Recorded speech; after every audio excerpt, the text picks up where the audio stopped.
એ જ્યારે તમે પ્રસંગ કરો ત્યારે એના સાંભળવા પડે. પછી ના હતી ધનાઢ્ય એટલે બહુ પૈસા વાળા, આપણી કરતા વધારે પૈસા વાળા હોય એને ત્યાં દીકરી ન હોય. પૈસાદારના ઘરે શું કામ ન અપાય કે તમારા ઘરમાંથી ગમે એટલો તમે એને કરી આવો રાખવો હોય સામે વાળાને ઓછું જ પડે. ગમે તેટલું દીકરી લઈ જાય છતાં એને જ્યારે સમય અવતાર કે તું હું લાવી તાર વાર્તા હું આપ્યું છે એમ કે. અને ગરીબના ઘરે બહુ ન આપવી, કારણ કે શું કામ ન આપવી? ગરીબના ઘરે તમે પૈસાદાર હો અને તમારી દીકરીને તમે કોઈ ગરીબના ઘરે આપો, એ સુખમાં ઉતરેલી દીકરી હોય તમારા ઘરે, ગરીબના ઘરે જઈને માંડે બધું ઊંધું વાળવા, જેમ પાવે માંડે વેડપવા, તો પેલા ગરીબને બિચારાને માંડ પેટ પૂરતું મળતું હોય અને એમાંય પછી તાણ ચડવા મળે. ઘર સરખું ચાલી નહીં શકે. હવે આપણને વિચાર થાય કે દીકરીને દૂર ના આપવી, નજીક ના આપવી, પૈસાદારને ન આપવી, ગરીબને ન આપવી, તો આપવી ક્યારે સવાલ થાય ને તો શાસ્ત્રોએ એનું પ્રમાણ લખ્યું છે કે વરમ વરપતિ કન્યા. દીકરી હંમેશા વરને વળે છે, ઘરને વળતી નથી. ગમે એટલો વૈભવ હોય, ગમે એટલી સંપત્તિ હોય, પણ જો મુહૂર્તમાં કાંઈ ન હોય તો દીકરી આપી શકાતી નથી. તો દીકરી આપતા પહેલા ખાસ એ જોવાનું કે મુહૂર્ત બરોબર છે. છોકરો જો બુદ્ધિશાળી ને હોશિયાર હશે ને તો એ ઝૂંપડીમાંથી બંગલો બનાવશે, અને છોકરાને જો ઉપલો માળ ખાલી હશે તો બંગલો હશે એ વેચી મારશે. હે પણ અત્યારે આપણે કેવું થઈ ગયું, પહેલા મા બાપ ગુણ જોઈને નક્કી કરતા, જોવાની પ્રથા નહોતી. આ ગઢામાં વખતને ખબર હોય કે માંડવામાં લાજ કાઢીને લગ્ન થતા, એ ઘરે આવે પરણીને ત્યારે ખબર પડે કે આ મારા પત્ની છે, પહેલી વાર ત્યારે જોવે. હવે અત્યારે આપણે છૂટકોને આપણે એમ કેવું પડે અમારી દીકરીને ગમે તો અમે હા પાડશું, આ દીકરાને ગમે તો હા પાડશું. હવે દીકરાની તેની ઉંમર નથી હોતી.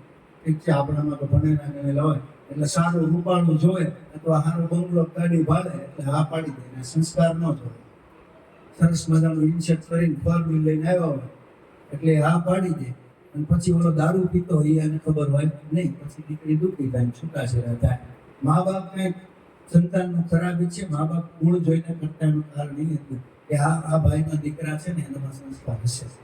ભલે થોડુંક કાળ આ તો મકાનમાં કેમ હારો કલર કર્યો હોય તો સરસ મજાનું મકાન લાગે, એમ શરીર ઉપર ધોળો કલર ચોપડ્યો હોય તો રૂપાળું હોય, પણ અંદર સંસ્કાર હોય તો રૂપાળું કામનું.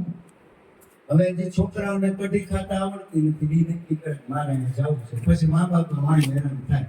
અને જો એનું કીધું ન કરે કઈ થયું હોય તો મા બાપને અબજર મારું નહોતું કરવું, તમે પરાણે કરાવ્યું, એટલે તકલીફ આ થાય છે.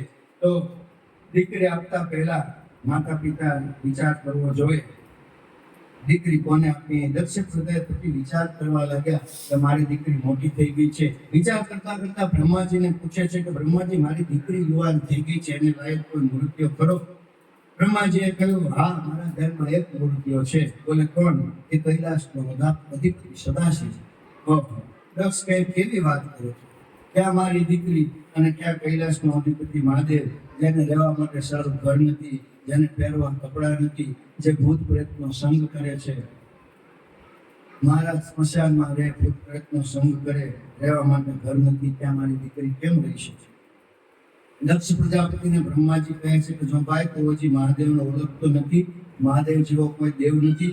જો તારી દીકરીનું ભલું ઈચ્છતો હો ને, તારી દીકરીનું કલ્યાણ ઈચ્છતો હો તો હું એમ કહું છું કે તારી દીકરીને શિવને આપી દે. શંકર ભગવાન જેવા કોઈ બુદ્ધિશાળી દેવ નથી. જોઈ ભોળા નથી, ભોળાનાથ એટલે ભોળાનાથ શું કામ કહે? ભોળા લોકોના નાથ. જે ભોળા છે ને એના નાથ, એ ભોળા નથી, છેતરા એવા નથી. એટલે આવે છે ને બોલો હું કાંઈ ગાંડો નથી, હું કાંઈ ઘેલો નથી. તમે 10 રૂપિયા 10 લાખનું કામ કરાવો ભોળાનાથ કાંઈ કરી દેવા ભોળા નથી. ભોળાના નાથ છે, જે ભોળા લોકો છે એના નાથ છે. વ્યાખ્યા અલગ છે. તો એનું કુટુંબ પણ કેવું છે જો તમે ભોળાનાથનું કુટુંબ. એનું પણ મંદિર ઉપર શ્રી કૃષ્ણના પુત્ર પ્રદ્યુમ્ન કે અનિરુદ્ધના મંદિર કાંઈ જોવા નહીં મળે. તો આ શંકર ભગવાનનો પરિવાર કેવો તમે જુઓ.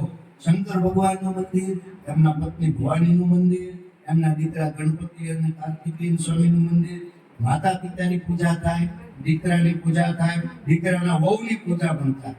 દીકરાનો વહુ એટલે ગણપતિના રિદ્ધિ સિદ્ધિ, એની પણ આપણે પૂજા કરી. અને દીકરાની પણ પૂજા થાય, ગણપતિના દીકરા લાભશું એની પણ લોકો પૂજા કરે.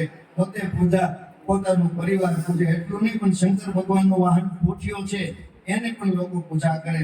અરે વાહન પૂજા એટલું નહીં, પણ શંકર ભગવાનનું ઘરેણું એટલે સર, એની પણ લોકો પૂજા કરે. આમ શિવનો પરિવાર કેટલો મહાન છે.